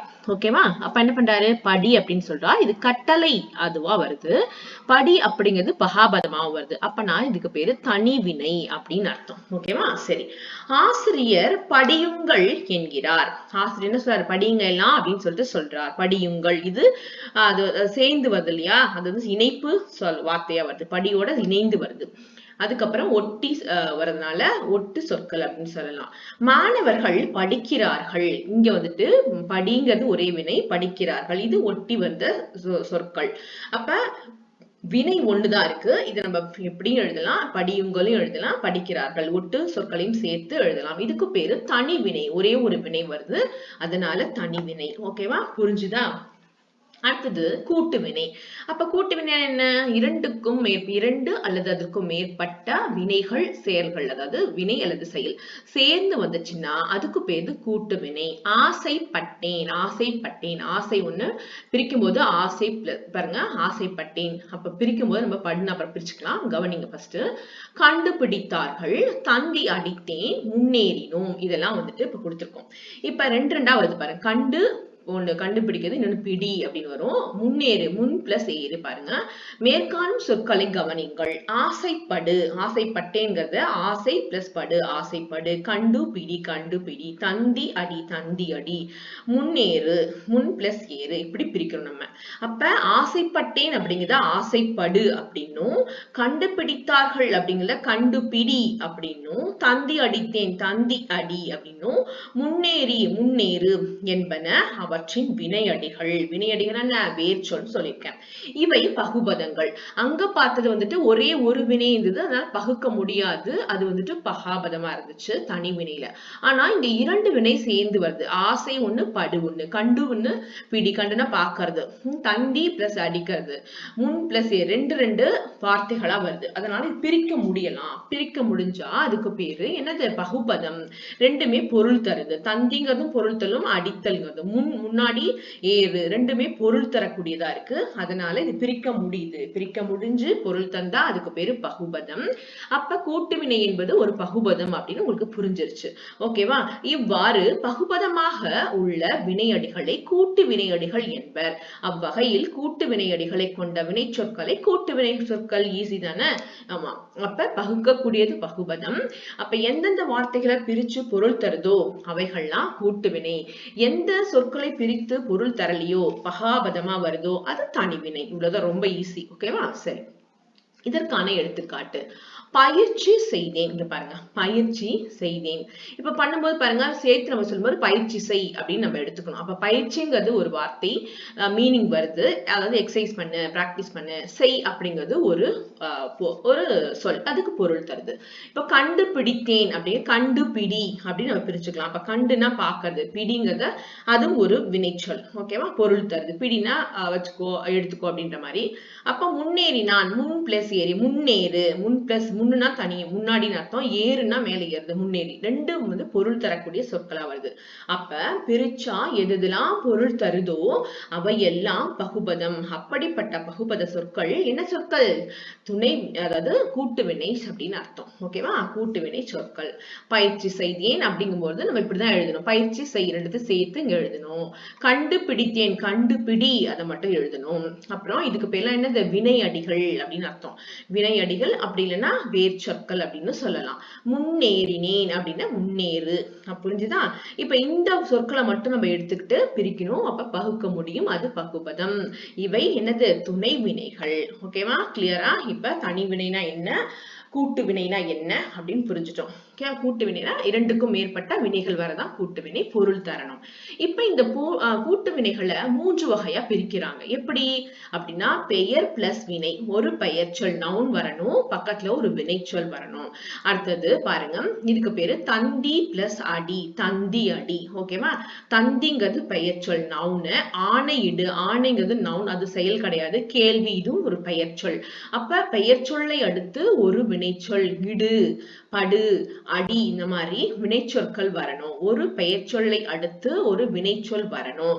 இப்படி வந்துச்சுன்னா இதுக்கு பேரு பெயர் வினை. அதுக்கு பேர் தந்தி அடி. சேர்த்து எழுதும்போது ஆணையிடு, கேள்வி படு, இதுக்கெல்லாம் என்னது? வினை அடின்னு அர்த்தம். ஓகேவா? இதை பிரிச்சு பார்க்கணும். கேள்விப்படு, கேள்வி பிளஸ் படு, கேள்விப்படு ரெண்டுமே பொருள் தருது. வேட்டையாடினான், வேட்டை பிளஸ் ஆடு. வேட்டைங்கிறது என்னது? அது ஒரு நவுன் தான், பெயர் சொல் தான், வினைச்சொல் கிடையாது. ஆடு அப்படிங்கிறது பொருள் உங்களுக்கு தெரியும். தூக்கிச்சல் அப்படிங்கிறது, தூக்கி அப்படிங்கிறது எதை வேணாலும் தூக்கிட்டு போலாம். அது ஒரு என்னது? நவுன். செல் அப்படின்னா போ அப்படின்னு அர்த்தம். இப்ப வந்துட்டு இத மாதிரிதான் என்னது? ஒரு பெயர் சொல்லை அடுத்து ஒரு வினைச்சொல் வரணும். இது ஒரு ஃபர்ஸ்ட் வகை. இரண்டாவது வகை என்ன அப்படின்னு பார்க்கலாமா? இது வந்துட்டு வேட்டையாடினா உங்களுக்கு எல்லாருமே தெரியும். ஒரு மானை வேட்டையாடுது, புலியை வேட்டையாடுது, அந்த மாதிரி. கேள்விப்படு, அவன் கேள்விப்பட்டான். ஏதோ ஒண்ணு வந்துட்டு யாரோ ஒண்ணு சொல்லி, கேள்விப்படுதுன்னா கொஸ்டின் மார்க் கிடையாது, வினா கிடையாது. கேள்விப்பட்டானா நான் இந்த மாதிரி ஒரு நிகழ்வு நடந்திருக்கு, அதை நான் கேள்விப்பட்டேன், அறிஞ்சிருக்கேன், தெரிஞ்சிருக்கேன் அப்படின்ட்டு அதோட பொருள் வரும். உங்களுக்கு புரியணுங்கிறதுக்காக கேள்வி கேள்விப்பட்டேன் அப்படிங்கிறதுக்காக ஒரு கொஸ்டின் மார்க் கொடுத்திருக்கேன். அவ்வளவுதான். இதோட பொருள் என்ன? கேள்விப்பட்டேன். நேத்து நீ ஸ்கூலுக்கு வரலையாமே, நான் கேள்விப்பட்டேன். நேத்து நீ புது ட்ரெஸ் வாங்கிருக்கியாமே, நான் கேள்விப்பட்டேன். அப்படின்னா எனக்கு நான் தெரிஞ்சுக்கிட்டேன் அப்படின்னு அர்த்தம். ஓகேவா? இது வேட்டையாடுதல் எல்லாருக்கும் உங்களுக்கு தெரியும். ஓகேவா? இது தூக்கி செல்லுதல், இது வந்து ஒரு ஹெல்ப் பண்றது. அடுத்தது பெயர் வினை சொல்லிட்டோம். அடுத்தது என்ன சொல்ல போறோம்னா, ரெண்டாவது வரக்கூடிய வந்துட்டு வினை வினை அப்படின்னா என்ன? ஒரு ரெண்டுமே வினை வினையா வரும். பார்க்கலாமா? கண்டு பிடி. கண்டு அப்படின்னா பாக்குறது அப்படின்னு அர்த்தம். பிடி அப்படின்னா கண்டுபிடித்தல். பிடினா கொடுத்தா ஒருத்தவங்க வாங்கிக்கிறது. சுட்டு பாருங்க, சுட்டி காட்டி, சுட்டுதல் அது ஒரு வினை. காட்டு அப்படிங்கிறது காமிங், உன்னோட புக்கை எடுத்து கொடு, அது ஒரு வினை. சொல்லிக்கொடு, சொல்லிக்கொடு, கற்றுக்கொடு, இந்த மாதிரி இதுவும் ஒரு வினை. இது அப்ப ரெண்டு வினைகள் தொடர்ந்து வந்தாலும் அது என்னது? கூட்டு வினைல வரும். ஓகேவா? சரி, இப்ப பாருங்க, நம்மளா ஒண்ணு பொருள் கொடுத்திருக்கோம். ஓட்டிச்சல். ஓட்டி அப்படிங்கிறது ஒரு வினைச்சொல், செல் அப்படிங்கிறதும் ஒரு வினைச்சொல். அப்ப ஓட்டிச்சல். சொல்லிக்கொடு, கற்றுக்கொடு அப்படின்னு சொல்றோம். அப்ப சொல்லி கொடுத்தல் அப்படிங்கிறது ஒரு பொருள் வரும். இங்க வந்து சொல்லி கொடுக்கிறது சேர்ந்து வரும்போது சொல்லி கொடுக்கன்னு வரும். தனியா பிரிக்கும் போது கொடுத்தல் ஒரு மீனிங்ல வரும். பார்த்து செல். செல்னா போறதுன்னு ஒரு மீனிங். இங்க பார்த்து செல் அப்படின்னா பார்த்து போ அப்படின்ற மாதிரி. அப்ப ரெண்டு வினைகள் வருது. ஓகேவா? இந்த மாதிரி இரண்டு வினைகள் வந்து பிரிச்சா பொருள் தரணும். அது வினை வினையா வரணும். முன்னாடி பெயர் வினை, இப்ப வினை வினை. அடுத்தது பாருங்க, மூணாவது இருக்கக்கூடியது வகை இடைவினை. இங்க பாருங்க, இடைச்சொற்கள் சொல்ற. முன் பிளஸ் ஏறு, முன்னேறு அப்படின்னு அர்த்தம். முன் பிளஸ் ஏறு, இது முன்னுன்றது பொருள் தரும், ஏறுங்கிறதும் பொருள் தருது. பின் பிளஸ் பற்று, பின்பற்று, அவனை பின்பற்று, அவன் வந்து நல்ல எஃபிஷியன்டா இருக்கான், நல்ல திறமைசாலியா இருக்கான். அப்ப நீங்க எல்லாம் என்ன பண்ணுங்க? அவனை ஃபாலோ பண்ணுங்க, அவனை பின்பற்றுங்க அப்படின்னு அர்த்தம். பின்னா பின்னாடி கிடையாது, ஃபாலோ பண்றதுன்னா அவனோட கேரக்டர், அவன் எப்படி படிக்கிறான், அந்த மாதிரி அதை வந்து பின்பற்றுங்க. நல்ல செயல்கள்லாம் பண்புகள்லாம் வச்சிருக்கான் இல்லையா, அதனால அவனை நீங்க பின்பற்றுங்க அப்படின்னு சொல்லி இதோட பொருள். புரிஞ்சுச்சா? கீழே இறங்கு, கீழிறங்கு, அது நம்ம வந்து இதுக்கு ஆப்போசிட்டா வச்சுக்கலாம். இப்படிதான் வந்துட்டு இது இடைவினை. அப்ப கூட்டு வினை வந்துட்டு மூன்றா பிரிக்கிறாங்க. ஒண்ணு வந்துட்டு பெயர் பிளஸ் வினை, இன்னொரு வினை பிளஸ் வினை, அடுத்து மூணாவது இடை பிளஸ் வினை. ஓகேவா? புரிஞ்சுச்சா? சரி, இப்ப நான் உங்களுக்கு அதை சொன்னதை திருப்பி ஒரு தடவை ரிவிஷன் கொடுக்குறேன். இப்ப கூட்டு வினை பொதுவாக மூன்று வகையா பிரிக்கலாம். பெயர் பிளஸ் வினை, அதுதான் இங்க கொடுத்திருக்கேன். அதுக்கு அடுத்து வந்துட்டு வினை பிளஸ் வினை, ரெண்டு வினை சொற்கள் வரும். அடுத்தது வந்துட்டு இடைவினை, ரெண்டு, அதாவது ஒரு இடைச்சொற்களும் இன்னொன்னு வினையும் சேர்ந்து வரும். இதுதான் மூணு வகையா பிரிச்சிட்டோம். இதுக்கான எடுத்துக்காட்டுகள் முடிஞ்சிருச்சு. இப்ப பாருங்க, அடுத்தது இது ரொம்ப முக்கியமானது. அது என்னன்னா முதல் வினையும் துணை வினையும். ஃபர்ஸ்ட் என்ன பார்த்தோம்? தனி வினை பார்த்தோம், கூட்டு வினை பார்த்தோம். தனி வினைனா ஒரே ஒரு வினைச்சொல் மட்டும் வரும், பகாபதமா வரும். கூட்டு வினைனா ஒன்றுக்கும் மேற்பட்ட 2, 3 வினைகள் வந்து பிரித்தா பொருள் தரும். அதை மூன்றா நம்ம பிரிச்சிருக்கோம். அதான் பெயர் பிளஸ் வினை, வினை பிளஸ் வினை, அப்புறம் வந்துட்டு இடை பிளஸ் வினை. அதுக்கு அடுத்தது இங்க பாருங்க, இத வந்துட்டு முதல் வினையும் துணை வினைகளும். இது எப்படி பார்க்கலாம் அப்படின்னா, நான் படம் பார்த்தேன். அப்ப என்ன செஞ்சேன்? நான் படம் பார்த்துட்டேன். நல்லா அது கொஞ்சம் கவனிக்கணும், ரொம்ப முக்கியமானது. நான் படம் பார்த்தேன். அப்ப என்ன பண்ண? நான் படம் பார்த்துட்டு இருக்கேன். என்ன செஞ்சுட்டு இருக்கேன்? பாக்குறேன். என்னோட கண்களால இந்த படத்தை நான் பார்த்துட்டு இருக்கேன். அப்ப எதோட வேலை? கண்ணோட வேலை. அது கண் வந்து பாக்குது. புரிஞ்சுச்சா? இது கண்ணன் போவதை பார்த்தேன். இத பாருங்க, கண்ணன் போவதை பார்த்தேன். அப்ப கண்ணன் போறான், ஒரு பையன் போயிட்டு இருக்கான், அவனை நான் பாக்குறேன். இது வந்து என்னது? பார்த்தல் அப்படின்ற ஒரு பொருள்ல வருது, கண்ணால பாக்குறேன். இந்த சொற்றொடர்களில் பார் என்னும் வினை, பார்த்தல் அப்படிங்கிற செயல் கண்களால் பார்த்தல் என்னும் பொருளை தருகிறது. புரிஞ்சுதா? இது வரைக்கும் கிளியரா இருக்கீங்களா? இது பார் என்னும் வினையின் அடிப்படை பொருள் அல்லது சொற்பொருள் எனப்படும்.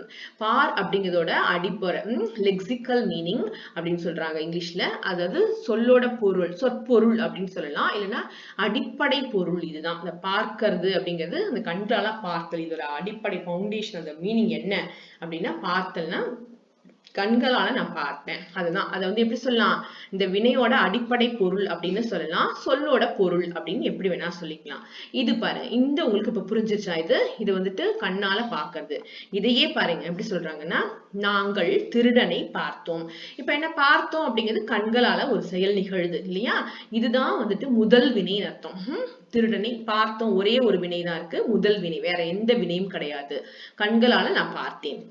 அடுத்தது வரும்போது தான் கொஞ்சம் நீங்க கவனிக்கணும். இப்ப இது நல்லா நோட் பண்ணிக்கோங்க. ஒரே ஒரு வினை இருக்கு, பார்த்தேன், அதாவது கண்களாக பார்த்தேன், இதுக்கு பேரு முதல் வினைன்னு அர்த்தம்.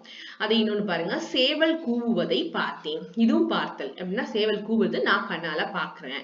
இதுவும் வந்து பார்த்தல், கண்ணால நிகழக்கூடிய நிகழ்வு. இதுதான் முதல் வினை. அடுத்தது வரக்கூடியதான் கொஞ்சம் கவனிக்கணும். இது வந்துட்டு துணை வினையை எப்படி அதாவது குறிக்குதுன்னு. ஓட பார்த்தேன், இங்க பாருங்க, ஓட பார்த்தேன்னா என்ன, ஓட பாக்குறேன் அப்படின்னா என்ன, முயற்சி செய்யறேன்னு அர்த்தம். நான் அதுக்கான பயிற்சி எடுத்துட்டு இருக்கேன்னு அர்த்தம். இங்க போய் பார் அப்படின்னா கண்களாக பார் அப்படின்ற அர்த்தம் வருமா, வராது. அதனாலதான் கவனிக்க சொன்னேன். அங்க சேவல் கூவுவதை பார்த்தேன், நான் கண்களால பார்த்தேன். படம் பார்த்தேன், கண்களால படம் பார்த்தேன். திருடனை பார்த்தேன், கண்களாக பார்த்தேன். ஆனா ஓட பார்த்தேன் அப்படின்னா ஓடுறத போய் பாக்குறது கிடையாது, ஓடுவதற்கு நான் முயற்சி செய்தேன். எழுதி பார்த்தேன் அப்படின்னா எழுதிட்டு அதை போய் உட்கார்ந்து பாக்குறது இல்ல, எழுதி பார்த்தேன்னா எழுதி எழுதி பிராக்டிஸ் பண்ணேன், பயிற்சி எடுத்துக்கொண்டேன், அதுதான் அதோடைய பொருள். புரிஞ்சுதா? இதுக்கு நான் துணை வினைன்னு அர்த்தம். இப்ப ரெண்டு வினை இருக்கு. ஓட அப்படிங்கிறது ஒரு வினைச்சொல், பார் அப்படிங்கிறது ஒரு வினைச்சொல், எழுதி அப்படிங்கிறது ஒரு வினைச்சொல், பார் அப்படிங்கிறது ஒரு வினைச்சொல். ரெண்டு வினைச்சொல் வந்திருக்கு. ஆனா இந்த வினைச்சொல் இதுக்கு அடிப்படையா, இதன் பொருளை சார்ந்து இதுக்கு பொருள் தர்ற மாதிரி வந்திருக்கு. பாருங்க, ஓட பார்த்தேன்னா ஓடுறதுக்கு நான் முயற்சி செய்தேன், பாக்குறேன்ற மீனிங் கிடையாது, இதற்கான ஒரு உத்தியை தருது. புரிஞ்சுதா? இப்ப எழுதி பார்த்தேன்னா எழுதி, இது நான் படிச்சு பார்த்தேன் பாரானு அப்படின்னா என்ன, அந்த நான் காலைல எந்திரிச்சு படிச்சு பார்த்துட்டே இருக்கேன் அப்படின்னா என்ன, படிச்சு பிராக்டிஸ் பண்றேன், முயற்சி பண்றேன்னு அர்த்தம். படிச்சுட்டு பாக்குறது இல்ல. நல்லா புரிஞ்சுக்கணும். இந்த சொற்றொடர்களில் ஓடப்பார், எழுதிப்பார் என்பன கூட்டு வினைகள். ரெண்டு வினை வந்துச்சுன்னா என்ன சொன்னேன், கூட்டு வினைன்னு சொல்லியிருக்கேன். அவற்றில் இரண்டு உறுப்புகள் உள்ளன. ஆமா, என்னென்ன, ஓட ஒண்ணு, எழுதி. இது வந்து முதல் உறுப்பு. ஃபர்ஸ்ட் இதுல இருக்கக்கூடியது முதல் உறுப்பு. இது இந்த வாக்கியத்தில் இருக்கக்கூடிய முதல் உறுப்பு எழுதி. இது ரெண்டுமே என்னது, முதல் உறுப்பு. சரி, முடிஞ்சிச்சு. இவை அந்தந்த வினைகளின் அடிப்படை பொருளை தருது. சரி, பார் என்பது இரண்டாவது உறுப்பு. இப்ப பார்த்தேன், பார்த்தால் அப்படிங்கிறது ரெண்டாவது இருக்கக்கூடியது, இரண்டாவது உருவு, இரண்டாவது வினை அப்படின்னு அர்த்தம். இது அவ்வினையின் அடிப்படை பொருளான பார்த்தல் என்னும் பொருளை தராமல் பாருங்க, தனது முதல் உறுப்போடு சேர்ந்து வேறு பொருள் தருகிறது. ஆமா, தனியா அதை பாரு என்ன அர்த்தம், பார்க்கறதுன்னு அர்த்தம். படம் பார்த்தல் தனியா சொல்லும் போது பார்த்தல். ஆனா இதுல முதல் வினையை அடுத்து, முதல் செயலை அடுத்து இரண்டாவது செயலா வரும்போது இதனுடைய பொருளை தான் அது என்னது குவாலிஃபை பண்ணுதுன்னு அர்த்தம். ஓட பார்த்தேன், ஓடுறதுக்கு முயற்சி செய்தேன் அப்படின்னு அர்த்தம். எழுதுறதுக்கு முயற்சி செய்தேன் அப்படின்னு வந்து முதல் வினையை வந்துட்டு பொருளை வந்து உணர்த்தி வருது. இங்கதான் கவனி. இதுக்கு பேர் தான் என்னது, துணை வினைன்னு அர்த்தம். இதுதான் துணை வினை, இது முதல் வினை, இது துணை வினை. சரி, இது தன்னோட வேலையை இது பார்க்கலைங்க, இதுக்கான வேலையை தான் இங்க பார்த்துட்டு இருக்கு. அதான் இது முக்கியமான பொருள். இப்ப ஓட பார்த்தேன் அப்படின்னு இருக்கு வச்சுக்கோங்களேன். இதில் பார் என்பது முயன்றேன் என்னும் முயற்சி பொருளை தருகிறது. எழுதி பார்த்தால் இதில் பார் என்பது சோதித்து அறிதல். நான் வந்துட்டு எழுதி எழுதி பார்க்கறேன், டெஸ்ட் பண்ணிக்கிறேன். நானு எனக்கே வந்துட்டு செல்ஃபா வந்துட்டு நானே என்ன வந்து என்ன பண்ணி கரெக்ஷன் பண்றேன், எழுதி எழுதி அப்படின்னு சொல்றாங்க இல்லையா, அதுதான். அப்ப பார்த்தேன்னா சோதித்தல் அப்படின்ற பொருள்ல வருது. இதுக்கு பேர் தான் என்னது, துணை வினைகள் அப்படின்னு அர்த்தம். இப்ப கூட்டி பார்த்தான், கூட்டி பாக்குறேன் நான். கூட்டி கூட்டி என்னது, கூட்டி அப்படின்னா ஒரு கூட்டுறது, பார்த்தேன் அப்படின்னா அதுக்கான ஒரு கூட்டி கூட்டி டெய்லி வந்துட்டு கிளீனா இருக்கா வீடு அப்படின்னு சொல்லிட்டு, இந்த தொடப்பம் நல்லா கூட்டுதான், நான் கூட்டி கூட்டி பாக்குறேன், புது தொடப்பம், அதனால கிளீன் பண்றேன், கூட்டி பார்க்கேன் அப்படி அர்த்தம். கூட்டிங்கிறது இது வந்து ஃபர்ஸ்ட் வந்துட்டு முதல் வினை, பார் அப்படிங்கிறது இரண்டாம் வினை. கூட்டி பார் அப்படின்னா கூட்டுங்கிறது முதல் வினை, இது வந்துட்டு துணை வினை, இதை சார்ந்து வருது. இதற்கான பொருளை இங்க தருது. பார் அப்படிங்கிறத பார்த்தல் என்ற மீனிங்ல இங்க வராது. இதுக்குதான் துணை வினைன்னு பேரு. புரிஞ்சுக்கணும், வாக்கியத்தை நம்ம கரெக்டா தெரிஞ்சுக்கணும். ஆடி பார்த்தேன் அப்படின்னா டெய்லி வந்து டான்ஸ் பிராக்டிஸ் பண்ணிட்டே இருக்கேன்ப்பா, நான் ஆடி ஆடி பாக்குறேன் அப்படின்னா நான் ஆடிட்டு அப்படியே உட்காந்து பாக்குறது கிடையாது, நான் ஆடிட்டு அதை வந்துட்டு வீடியோ எடுத்து நான் பாக்குறது இல்ல, பிராக்டிஸ் பண்ணி முயற்சி பண்ணி பாக்குறேன், டெய்லி வந்து பிராக்டிஸ் பண்றேன், அதான் அதோட பொருள். அப்ப ஆடி பார், ஆடிங்கிறது முதல் வினை, பார் அப்படிங்கிறது துணை வினை. இதற்கான பொருளை இங்க இது உணர்த்துது. புரிஞ்சுச்சா? சரி, அடுத்தது இங்க பாருங்க. இப்ப முதல் வினை அப்படின்னா என்ன, துணை வினைனா என்ன, இதற்கான டெபினிஷன் இன்னும் கிளியரா கொடுத்திருக்காங்க. ஒரு கூட்டு வினையின் முதல் உறுப்பாக வந்து அதன் அடிப்படை பொருளை தரும் வினை முதல் வினை. ஆமா, இப்ப என்ன அதுக்கு எக்ஸாம்பிள் சொன்ன உங்களுக்கு, ஒரு கூட்டு வினையோட முதல் உறுப்பா வந்து அதை மட்டும் பொருள் தந்துச்சுன்னா அது முதல் வினைன்னு சொல்லியாச்சு. ஒரே ஒரு வினை மட்டும் வந்துச்சு. சரி, நான் படம் பார்த்தேன். படம் பார்த்தேன் அப்படிங்கிறது இந்த பாக்குறது, கண்ணால பாக்குது, அதுதான். திருடனை பார்த்தேன். பார்த்தல் ஒரே ஒரு அந்த நிகழ்வு மட்டும்தான் வினை வந்திருக்கு, முதல் வினை. அதுக்கு பேரு முதல் வினை. சரி, அப்ப கூட்டு வினையோட இப்ப பாருங்க, ஒரு கூட்டு வினையில திருப்பியும் கூட்டு வினையில இரண்டாவது உறுப்பாக வந்து தன் அடிப்படை பொருளை விட்டு விட்டு முதல் வினைக்கு துணையாக வேறு இலக்கண பொருளை தருவதுதான் துணைவினை. ஆமா, இந்த பாரு இதுல வந்துட்டு என்னது, நான் திருடு படம் பார்த்தேங்கிறது அங்க பாருங்கிறது முதல் அதோட வேலையை செய்யுது. ஆனா இங்க அதோட வேலையை செய்யல. முதல் நிகழ்ச்சி முதலோட வினையோட அந்த பொருளை தான் அது தருது. அதனாலதான் இதுக்கு பேர் என்ன, துணை வினை அப்படின்னு அர்த்தம். கூட்டு வினையின் முதல் வினை செயல் அல்லது செய்து என்னும் வினையெச்ச வடிவில் வரும். கூட்டு வினையில முதல் வினை செய்ய, செய்து அப்படின்னு சொல்லிட்டு எச்சம் சரியில்லை உங்களுக்கு, பெயரெச்சம்னா முடிக்கும் போது அப்படின்ற முறையும் தூ அல்லது ஊ அப்படின்ற இறுதி எழுத்துல முடியக்கூடியது வினையெச்சம் சொல்லியிருக்கேன். அப்ப பெயரெச்சம் இந்த வினையெச்சம் இருக்குல்ல, செய்ய செய்து என்ற வினையெச்ச வடிவுல இருக்கும். துணை வினை இதெல்லாம் உங்களுக்கு வந்து கொஞ்சம் புரியாம இருக்கலாம், அதை பத்தி பிரச்சனை இல்லை, நான் சொல்லி கொடுத்துக்கிறேன். ஒரு இடத்துல கிளியரா படிச்சுக்கிறேன், வேற ஒண்ணும் இல்லை, உங்களுக்கு புரியணும் அப்படிங்கிறதுக்காக. ஆனா உங்களுக்கு ஈஸியா நான் முன்னாடியே சொல்லிட்டேன், ஒரு எக்ஸ்பிளைன் படிச்சு உங்களுக்கு காமிக்கிறேன். துணை வினை துணை அடி வடிவில் இருக்கும். துணை வினையை திணை, பால், இடம், காலம் ஆகியவை விகுதியை காட்டும். இப்ப எடுத்துக்காட்டு உங்களுக்கு சொல்றேன் பாருங்களேன். துணை வினை வந்துட்டு பால், திணை எல்லாம் காமிக்கும் அப்படின்றாங்க. படித்து பார்த்தேன் அப்படின்னு இருக்குங்க. பார் அப்படின்னா தேன் அப்படின்னா என்ன, ஒரு ஆண்மகனை ஒரு உயர் திணையை குடிக்குது, பார்த்தேன் அப்படிங்கிறது. அப்புறம் நானே பார்த்தேன், சிங்குலர்ல வருது, திணை பால் அதெல்லாம் வருது இல்லையா. அப்ப வந்துட்டு திணை, பால், இடம் இதெல்லாம் காலம் குறிக்குது. பார்த்தேன், இடம், காலம். காலம் என்னது, பார்த்தேன்னா முடிஞ்சு போச்சு, இறந்த காலத்தை குறிக்குது. இது வந்துட்டு திணை, பால், இடம், காலம் இதத்தை காட்டக்கூடியதான் துணை வினை. தமிழ்ல ஏறத்தாழ 40 துணை வினைகள் இருக்கின்றன. அவற்றை கொடுத்திருக்காங்க. பார், இரு, வை, கொள், போ, வா, முடி, அதை செய்து விடு, அதை தள்ளு, போடு, அதை கீழே போடு, கொடு, அதை எடுத்துக்கொடு, அதை காட்டு முதலியவை இரு வகை வினைகளாகவும் வரும். எப்படி, முதல் வினையாவும் வரும், துணை வினையாவும் வரும். அது எப்படின்னு உங்களுக்கு வந்துட்டு உங்களுக்கு எக்ஸாம்பிளோட உங்களுக்கு கொடுத்துருக்கேன் பாருங்க, இந்த டேபிள் இருக்கலாம் படிச்சுக்கலாம். இப்ப சேவல் கூவுவதை பார்த்தோம் அப்படின்னு சொல்றாங்க. பார்த்தல் அப்படிங்கிறது இது ஒரே ஒரு வினைச்சொல். பார்த்தல் ஒரே ஒரு செயல் தான் நிகழ்ந்திருக்கு. இது முதல் வினைன்னு அர்த்தம். இங்க கூட்டி பார்த்தேன், 2 வினைகள் வந்திருக்கு. கூட்டி பாருங்க இப்ப. அப்ப இது வந்துட்டு வினை சொல்ல, வினை எச்சம் நாங்க படிச்சோம் இல்லையா, வினை எச்சமா வரும் அப்படின்னு சொல்லிட்டு அந்த வினையெச்ச வடிவுல வரக்கூடியதுதான் இந்த கூட்டு வினையில இருக்கக்கூடிய துணை வினை. இது ரெண்டாவது பார்த்தேன் பக்கத்துல வந்திருக்கு, புரிஞ்சுதா. இப்ப வந்துட்டு இந்த பார்த்தேன் அப்படிங்கும்போது காலம், இடம், பொருள் குறிக்கும்னு சொல்லியிருக்கேன். திணை பார்த்தேன் உயர்திணை, நான் மனிதர்கள், கடவுள், தெய்வம் இவங்க எல்லாம் உயர்திணை. அப்ப திணை வந்து உயர்திணை. பார்த்தேன், நான் பார்த்தேன் சிங்குலர், முதலிடம் வருது.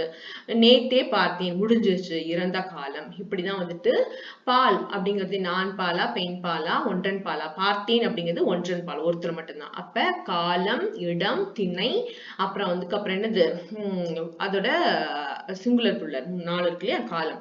இந்த 4 திணை, பால், இடம், காலம் 4 உணர்த்தும். அதுக்கு பேரு துணை வினை அப்படின்னு அர்த்தம், புரிஞ்சுச்சா.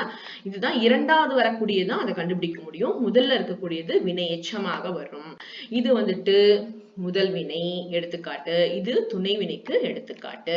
இப்ப வந்துட்டு இன்னும் பாருங்க, தள்ளி பார், தள்ளி அப்படிங்கிறது பார் அப்படிங்கிறது, நடந்து பார் இதெல்லாம் ஒரே பொருள். பார் பார் அப்படிங்கிறது இந்த இடத்துல நடந்து பார் பாக்குறது கிடையாது, அந்த வேலையை செய்யறது.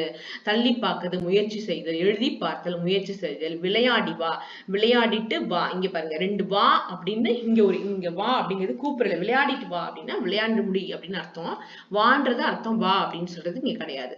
அப்ப வந்துட்டு இது 2 வினை வந்தாலும் இதோடைய வேலையை செய்யாம முதல் வினைக்கான செயலை வந்து நிகழ்த்துகிறது. இதுக்கு பேர் தான் துணை வினை அப்படின்னு பேரு.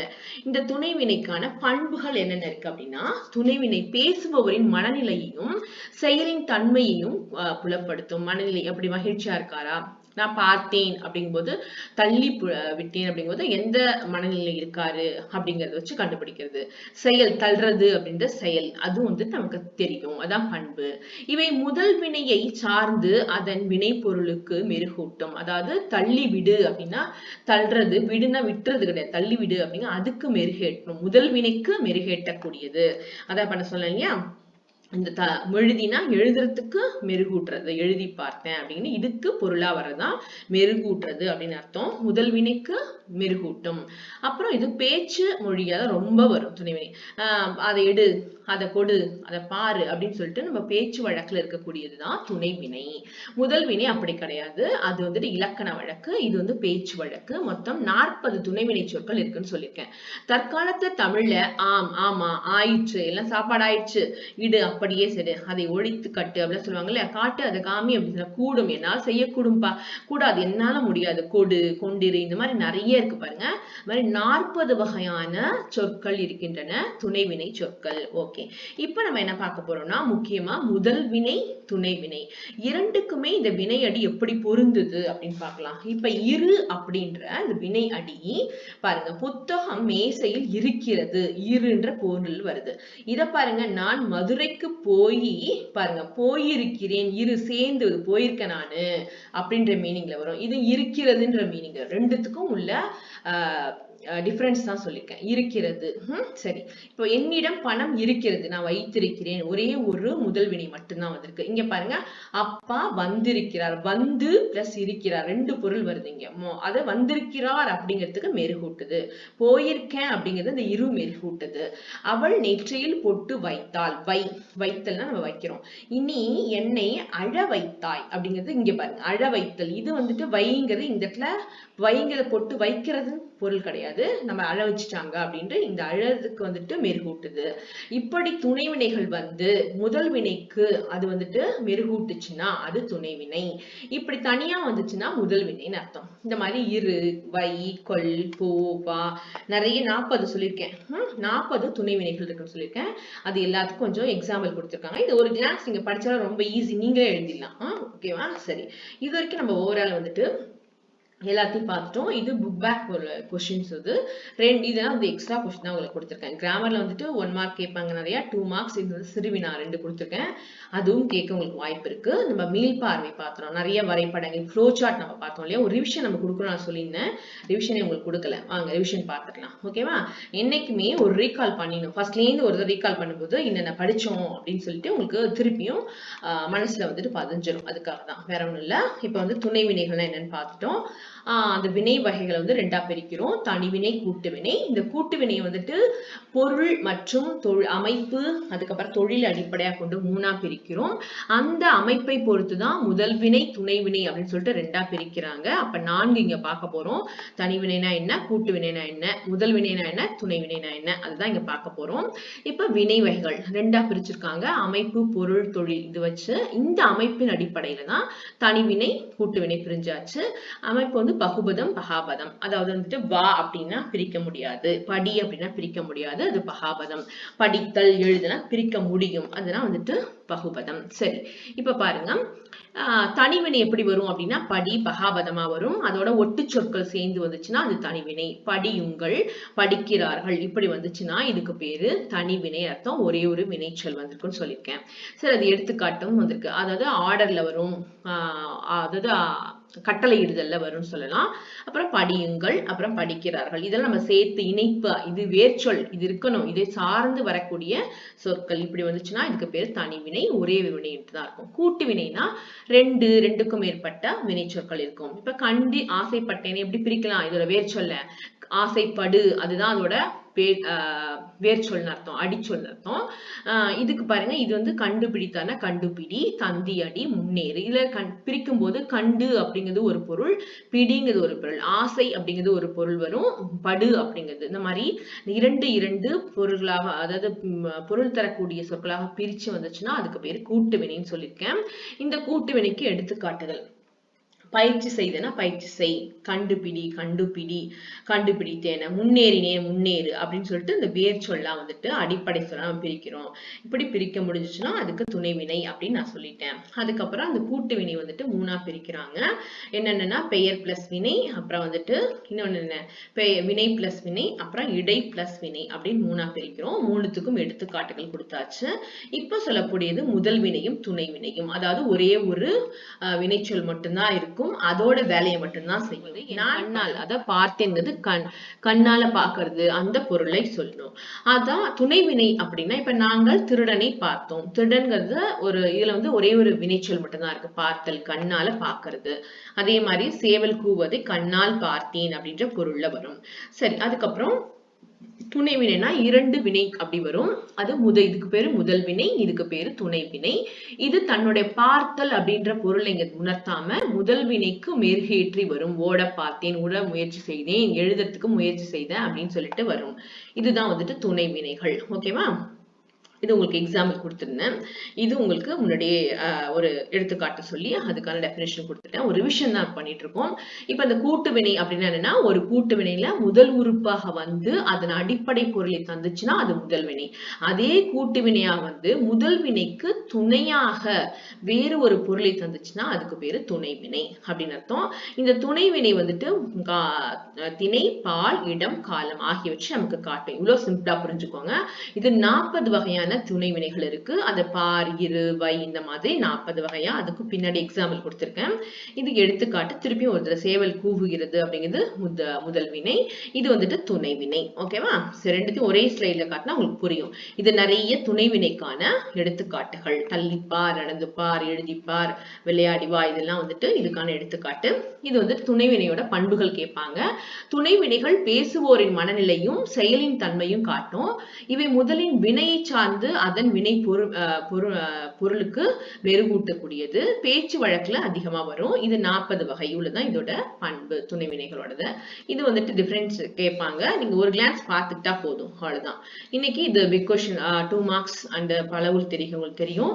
இது சிறுவினா, இதுவும் கொடுத்திருக்காங்க. ஓவரால் எல்லாத்தையும் பார்த்துட்டோம். மீள் பார்வை, வரைபட ஃப்ளோ சார்ட் காமிச்சேன், உயிரோட்டமான படங்கள், அதுக்கான விளக்கங்கள், வினா விடைகள் கொடுத்துட்டோம். இன்னைக்கு நம்ம ரொம்ப முக்கியமான பார்த்து அழகா பார்த்து முடிச்சிருக்கோம். நாளைக்கு